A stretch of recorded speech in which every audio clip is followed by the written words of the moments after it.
gonna go.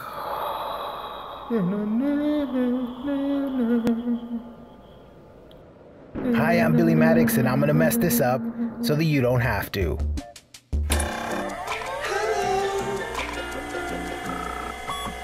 Okay, welcome back to another Bookbinding Basics. Today we're gonna do a Ghostbuster notebook pack. Yeah, we're gonna do 3 different covers, all custom, hand painted. Now, first of all, you know, I drew a rectangle here, but first, did everybody know that you could use this angle here? Because I was like, how am I gonna do this? How am I gonna do this? Did everyone know that you could use this angle here to draw lines on something? Because I didn't. I was 2.5 days ago old when I figured this out. That I could simply put this on here, line it up, and draw a line. And then if I need those lines to be a certain amount, like an inch, say, because that's what I did, that I just need to move this paper over now 1 inch to the left or the right, however you're doing it, and then be able to draw another 45-degree line, and then move it over and draw another line. Did you know this? Because I didn't know this, and I just figured it out, but I'm glad that I did. So, you saw what I'm gonna do on here. You know, here's my little very light faint lines here. I'm gonna add some tape to mask off some areas. Make sure that that's all nice and affixed down so that you don't get too much spillage. And now, load your brush full of color. Wiggle it into the color. Load your brush full of color. And then now seriously, what you want to do when you're doing stuff like this is don't do what I'm doing right here. What you're going to want to do is do long strokes along whatever you're painting, right? At first, you know, lay down some color like I'm doing here, right? And you don't really want to go towards the tape. You want to go sort of from the tape onto the material. I'm going to unmask this here. I let this dry, obviously. Unmask this here because I need one yellow line in the middle that I couldn't sort of mask off easily. And place this back on. So I have my lines drawn there that I figured out how to do.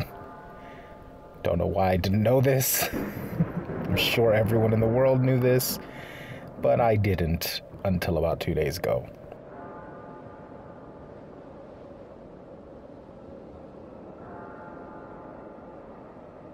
Okay, and I painted in. Now it takes several coats too. Don't think you're gonna do it all in one. If you can, hey, I mean, good for you. But I couldn't, so I let it dry in between coats. Went back in, did another coat. Went back in, did another coat, so that they're nice and opaque on the lines, on the cover here. Let's go ahead and unmask everything.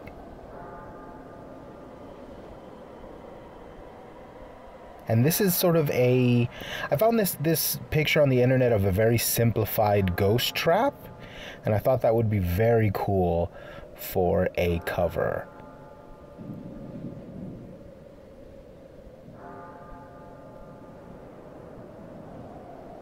Nice and clean. Now I did get some little areas, I don't know if you can see this, like on the bottommost line there, on the bottommost yellow line, there's like a little corner there that has paint where it shouldn't be. I'm going to show you how to get that off in just a second. Now take some sort of razor, like an X-Acto blade, and very, very lightly, I mean super, super lightly, scratch the paint that you want to sort of remove. Very lightly, very slowly, very, very lightly, and you'll be fine. Now, I used paint markers to do what the lights are on the ghost trap. A bit of red, a bit of orange.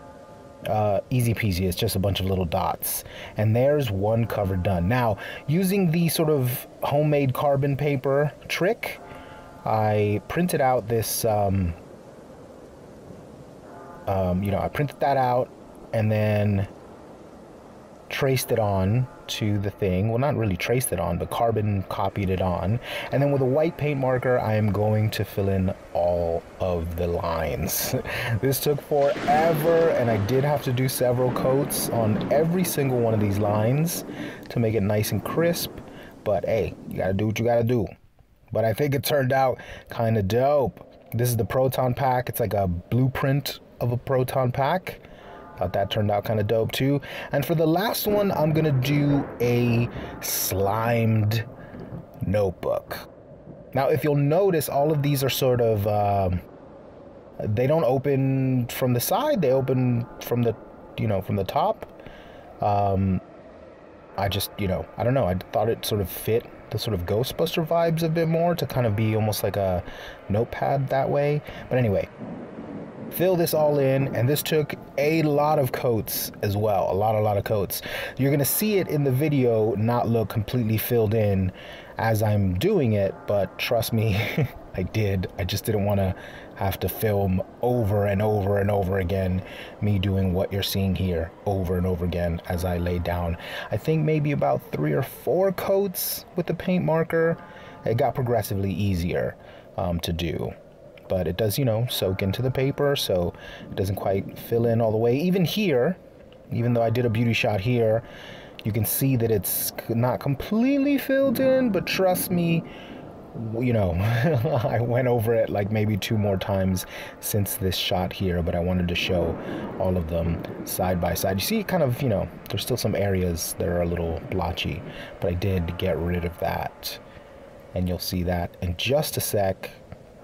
With the beauty shot of the actual notebooks, I bound them in black thread. Just thought that would be cool as well, give it a little more spooky vibes. But these are them. I didn't show the binding of them because you should know how to do this, students. Are you my students? I don't know. But you know how to bind this because I've done 1,000,001 of these.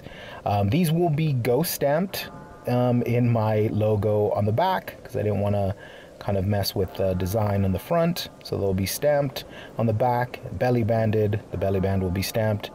They'll be put in the mail and sent to my friend Monkaboo Projects because she sent me those dope 3D prints. So anyways, that's my Ghostbuster notebook pack, spooky for Halloween.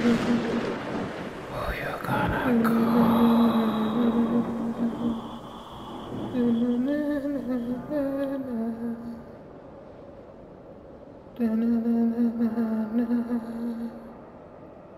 Thanks so much for watching. Roll the thing!